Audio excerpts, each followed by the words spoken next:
All right, so let's take a look at the Russian invasion on Ukraine on day 28. The Ukraine-Russia war enters day 28, and it's a big win, of course, for Ukraine. Its troops were able to gain control over strategically important suburb region of its capital, Kyiv, which has been bruised and battered by the Russian pounding in a 4-week-long war. A 35-hour-long curfew has also been imposed in the Ukrainian capital, but Putin's army shelled multiple buildings in Kyiv's Obolon.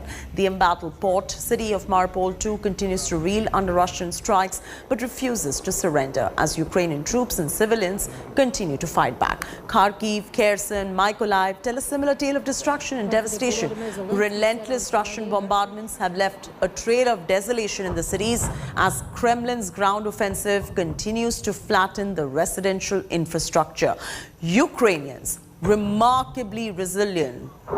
They may have slowed down the Russian advancement, but non-stop attacks from the enemy are still bleeding the nation.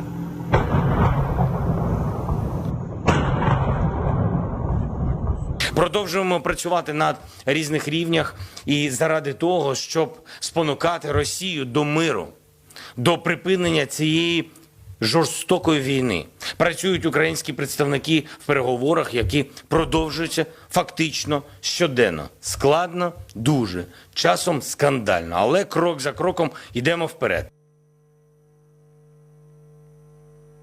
Станом на цей день у місті перебувають близько 100 тисяч людей у нелюдських умовах, в повній блокаді, без їжі, без води, без ліків, під постійними обстрілами, під постійним бомбардуванням. Вже не перший тиждень ми намагаємося організувати стабільні гуманітарні коридори для маріупольців. І майже всі наші спроби, на жаль, зриваються російськими окупантами, обстрілами або свідомим терором. Kyiv, Rajesh, at this point of time, let's understand how Russia is facing powerful resistance from Ukraine. Ukraine is continuing to hold fort and, in fact, even has taken back the control of Kyiv suburbs. Look, let me first give you the latest news from Kyiv. Yes. Just about 5 minutes back, there were loud explosions heard in the eastern part of the city. 2 barrage of rockets fired, about 30 rockets fired, and the explosion was really loud. It was just 5 minutes ago in the eastern part. It's difficult to say who fired these rockets. It could be a fire from the Russian forces onto the city or by the Ukrainian forces who are defending Kyiv city. Difficult to say at this point, but what I could confirm, the 2 barrages of rockets were fired from multi-barrel rocket launchers from either side, and about 30 explosions of 30 rockets was heard in the center of the city. Now, coming to the situation about Ukrainians, whether they have been able to push back or not, yes, there were reports of Mykolaiv where they have tried to take the city, which is little away from Kyiv. But as far as the important towns around Kyiv are concerned, where the Russian forces have amassed, they are in Irpin, Bucha, and Gostomel, or in Brovary. There has been no pushback there, and there's a lull in the battle over there. Reports are that Russian forces are digging in and preparing defenses for a long haul there, probably for a siege of the city.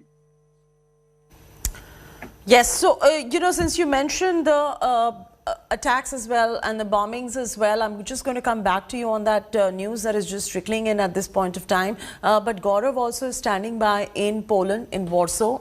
Gaurav, bring us up to speed in terms of the latest development as far as President Joe Biden's visit to Poland.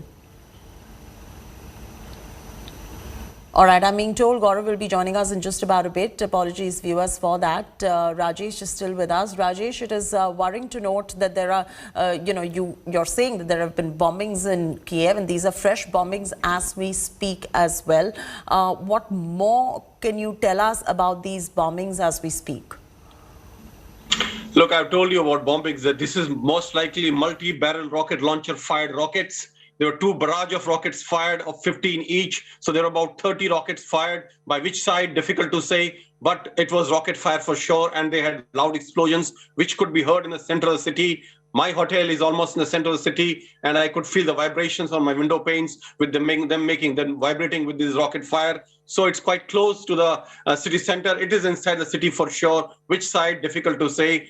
And this will intensify as we see lull on the ground offensive, and everything now hinges upon what NATO and Joe Biden decides in tomorrow and day after tomorrow when they meet in Brussels and later on in Poland.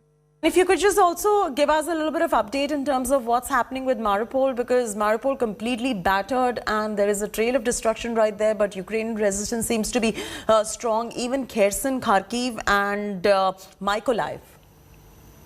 Look, I will not say Ukrainian resistance has been strong and all. Russian forces have been making continued advance.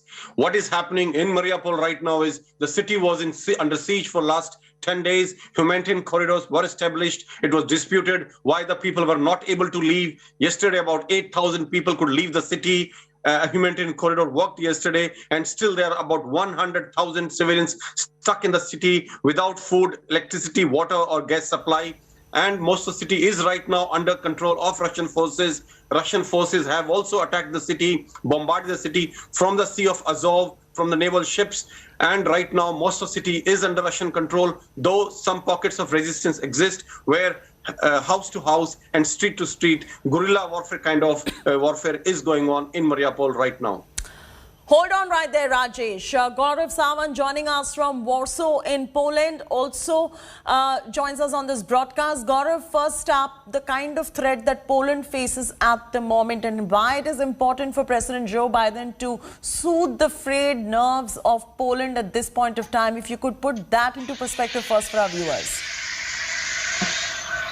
So, Chetty, Poland is on edge, and Poland is on edge because Poland sees not just this huge influx of refugees in its country and major stress on its resources already, but also an apprehension that if Russia gets away with Ukraine, Poland could well be next, despite the fact that Poland is a member of North Atlantic Treaty Organization and Ukraine is not. But will that actually deter Russia should it decide to act and take on the United States or take on North Atlantic Treaty Organization? And are we actually then looking at perhaps the first fires that may singe Poland? That's the apprehension here. Unfounded or not, we do not know. But the kind of military mobilization that is taking place, the kind of exercises that are taking place, you see a lot of fighter jets flying overhead, carrying out their own defensive maneuvers. That's one part of the story. Military hardware coming into this country is the second part of the story. But the big story remains in Kyiv and in Mariupol, where you have Chechen guerrillas now fighting street to street. And this is where this battle becomes extremely intense. As Rajesh was also telling us, this is a clear indication that the Russians are moving according to a strategy. They initially flattened cities, which was their target. They instilled fear in the hearts of people, got them to leave. And the resistance is being tackled through these guerrillas, whether it's the Wagner forces, whether it's the Chechen guerrillas. The fact that they were moved in to operate is an indication that the Russian forces had a role. The Russian Navy now has a role in the Sea of Azov. The aim is to cut off Ukraine from access to sea. The aim is to have that corridor from Mariupol to Crimea. So there is a strategy that Russia is employing, and on day 28, they appear to be achieving at least a part of their strategy. Does that strategy include regime change in Kyiv immediately, or will there be a sustained siege? We will know in the days ahead. But the Donbass region, they've succeeded to a large extent there. Kherson is one area that they've succeeded despite their losses. They've succeeded in Mariupol to a large extent. So very clearly their strategy appears to be moving forward in the direction that they intended to. And when some said that Ukraine has survived for 28 days and counting, even previous offensives that Russia had carried out against Georgia or Crimea did take time, and they weren't half as strong as Ukraine is. So here the biggest fear, Gaurav, from what I'm picking up is that in case Russia's offensive extends to Poland, it's a wait and watch for now, then the NATO will get involved militarily as well. In case that really happens, what are the repercussions for Europe and the rest of the world? Then it's a third world war. I mean, should that happen, then you're looking at a third world war. But will it actually lead to that remains to be seen, because that is where the US president is coming here to allay those fears. That is where he's telling Poland that we stand with you. We stand with the Baltic republics. We stand the countries that are part of the North Atlantic Treaty Organization. Ukraine is a different story. And this is where perhaps President Zelenskyy is feeling most let down. He wasn't a member of the North Atlantic Treaty Organization, but his country was carrying out a series of military exercises since 2014, his country Ukraine had carried out not just a number of exercises, but their training, tactics, weapons systems, all of them were on NATO patterns, the way Poland is. So while Poland still operates the MiG-29 fighter jets or Russian origin system or Soviet origin systems they are very quickly moving on to NATO equipment. For example, now they're getting in their additional F-16 fighter jets. This is what Ukraine also wanted to do. And the distinction that President Joe Biden intends to make is tell Poland and tell NATO members that we will stand with you come what may. What happened with Ukraine is not what will happen with Poland. But with missiles falling barely 10 kilometers from the Ukraine-Poland border, the attacks that took place in Lviv and in Ivano-Franko and in certain other areas are a very clear indication that when President Putin decides what he intends to do, then he is achieving that aim. And despite all the sanctions, he continues to bash on regardless.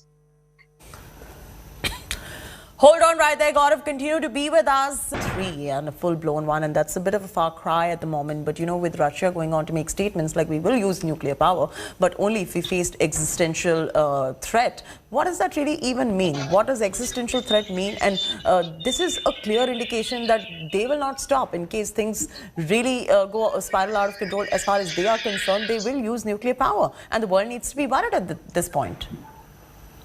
So this is a direct warning to US President Joe Biden to back off. It's a warning to the North Atlantic Treaty Organization countries to back off and not interfere in Russia's operations in Ukraine. So that is what Russia is telling all the countries in this region. Where are all the supplies coming in from? Where I'm standing, Poland, this is the supply route. American aircraft come into Poland, they land at Warsaw, either or by road or by hectares. There's a special airfield from here. All the equipment is put together, and then by trucks and on trains, the equipment moves into Ukraine. That is the kind of military assistance, whether it's those Javelin anti-tank guided missiles or the Stinger surface-to-air missiles or the Sweden, UK NLAWs or what's known as their anti-tank guided missiles. All of them are now flowing into Ukraine through this route. Russia doesn't want this, and they're warning if this happens, there will be consequences. They're also warning if fighter jets are provided to Ukraine, there will be consequences. If the S-300 surface-to-air defense missile shield is provided to Ukraine, there will be consequences. So Ukraine has made a big wish list of the equipment that it requires. It requires the unmanned combat aerial vehicles. It requires the anti-tank guided missiles. It requires the surface-to-air missiles. All of this equipment will come through the Poland route. And Russia is saying that in case NATO dives into these operations, there will be consequences, including, as you just heard, the threat of a nuclear escalation. Will Russia do it? We do not know. The only time nuclear weapons have been used was by the Americans at Hiroshima and Nagasaki in the Second World War. We have never seen the use of nuclear weapons subsequently. We've seen that threat. We've seen it reach that threshold, twice even in future, when you had the Cuban Missile Crisis, but not beyond. And will it happen now? It remains to be seen. Oh, yes, absolutely, Gaurav. Continue to be with us right there. Putin continues its nuclear saber rattling. Russia has so far given at least 3 nuclear warnings. Foreign Minister Sergei Lavrov has said that the Third World War will be nuclear and destructive. Take a look at this report.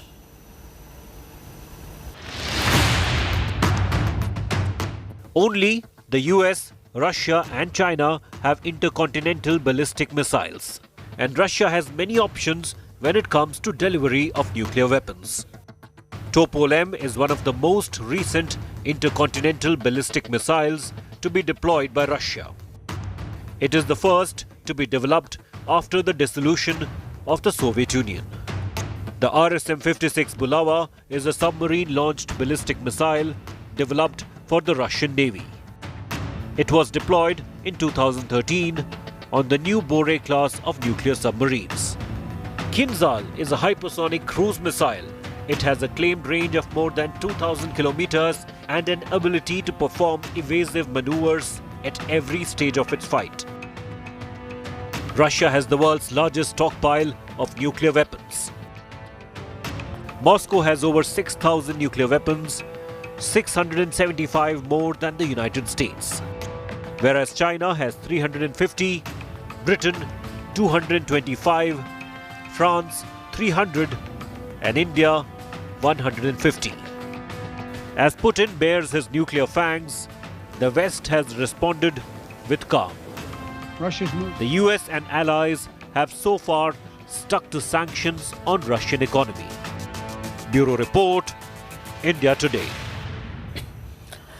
Geeta Mohan is now joining us live from Moscow. Geeta, we've been speaking a lot about this nuclear threat that is coming in from Russia only in case they face any kind of an existential threat. You're in Moscow right now. Where does Russia really stand as far as this threat is concerned? Is this a real threat on the United States of America to back off?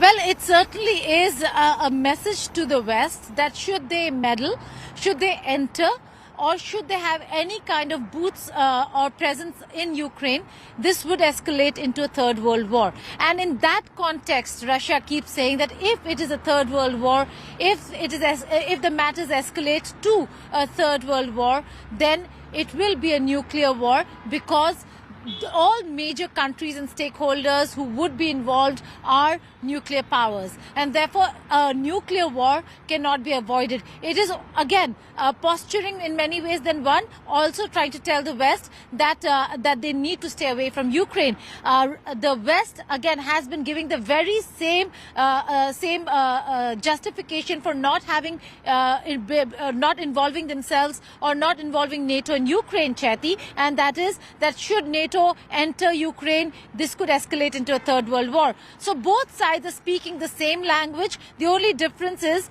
that nobody's really defending Ukraine, and Ukraine is fighting alone. Russia had made it very clear that the messaging out that should go to the West is that if there is a third world war, it could get nuclear. And in that, the West, again, not coming to Ukraine's rescue, but when President Zelenskyy started talking about NATO, we do not really think that he had an idea or an inkling that NATO or the West will not come to their rescue or his rescue at all. And that's the reason why we see a shift in stance, where the Ukrainian president now says that they do not want to join NATO, and the whole idea of an open door policy of the NATO is in itself a sham. The conversations that took place and a shift that you're seeing is also coming from the West. Prime Minister Boris Johnson said that Ukraine is not going to join NATO anytime soon, so this war should end. So a lot of messaging for the Russian president that Ukraine certainly is not going to be part of the NATO, and Russia over here trying to secure herself by ensuring that there is no expansion of NATO eastwards, especially into Ukraine, which is an important country for Russia. Having said that, there is a huge humanitarian aspect involved in the entire conflict, and today is a crucial day again at the United Nations in New York, where Indian Foreign Secretary Harsh Shringla is also there. One vote for a resolution that has been moved by France and Mexico on the humanitarian situation in Ukraine. That would be in the United Nations General Assembly. That's today. But Russia has also moved a resolution in the United Nations Security Council asking for the very same thing, a vote on the humanitarian situation in Ukraine. And when they say humanitarian situation, they're speaking of the Donbas region that lies within Ukraine. But Donetsk and Luhansk have been declared independent territories or republics by Russia. All right, Geeta, thank you so much for that update and that perspective right there. We'll keep coming back to you for more as she joins us from Moscow, getting us all the live updates from Russia. Now, my colleague Akshara Nandagopal is also standing by to shed some light on Russia's nuclear arsenal. Take a look. Let's run you through the kind of nuclear arsenal that Russia actually has. Why this could be a huge deterrent that the world is watching right now. Breaking that down for you, the first weapon that in fact Russia has is the Topol M ICBM. It has a range of 11,000 kilometers. A ballistic missile hasn't been used yet, but Russia's warning is something that has got and caused grave concern across the world because of one of these weapons. The other is Bulava. It's a submarine launched missile with a range of 8,000 kilometers. We've already been seeing huge deployments along the Black Sea coast also. So this is slowly turning into a naval warfare as well. Then you have the Kinzhal missile.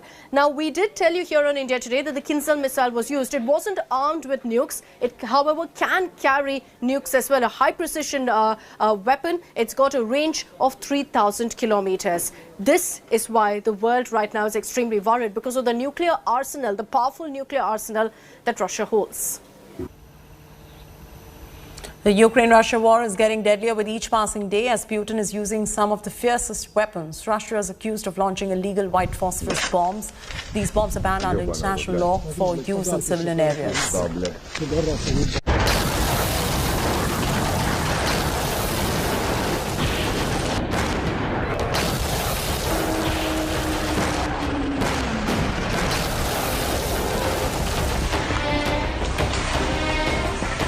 Amid the raging war in Ukraine, Russia has been pulling out some deadly weapons to target civilians in key cities. In the latest, Russia is accused of launching illegal white phosphorus bombs, which has been banned under international law for use in civilian areas.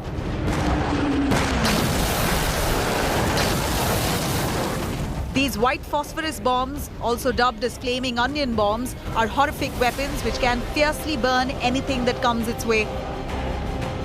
This weapon can cause grave injuries as it quickly fires up in the air, spreads over enormous areas up to several hundred kilometers, emanating tremendous heat and poisonous smoke. These white phosphorus bombs also have potential to instantly kill. Russian troops have been accused of using these deadly bombs on civilians in the Donbas region, Popasna in eastern Luhansk region,